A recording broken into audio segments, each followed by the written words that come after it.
ভূত বাস করতেছে। তুমি তাড়াতাড়ি বাসায় আসো, তাই বলো। আচ্ছা রূপামণি, তোমার আব্বুরে যখন বিয়ে দিছো, বিয়ের পরে কি তোমার আম্মু তোমার আব্বুর বউকে তুমি কি আম্মু বলে ডাকছো তো, নাকি বলো? আম্মু বলে ডাকছো?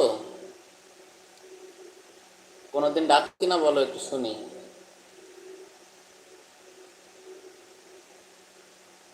আমার আব্বুর কিস্তি আছে, তারও কিস্তি আছে, শেষ হলে দুইজনকে একসাথে করব, তারপর যা হয় হবে। এটা কেমন কথা? কেন? দূর, ডাকি নাই কেন? ডাকো নাই কেন? ওটা তো তোমার আম্মু।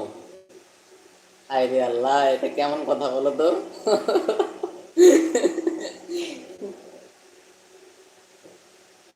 এটা কেমন কথা? তোমার আম্মুকে আম্মু ডাকবে না? তোমার আব্বুর বউ মানে কে? তোমার তো আম্মুই হয়। তাহলে তোমার আম্মুকে আম্মু বলবে না, কি বলবে বলো?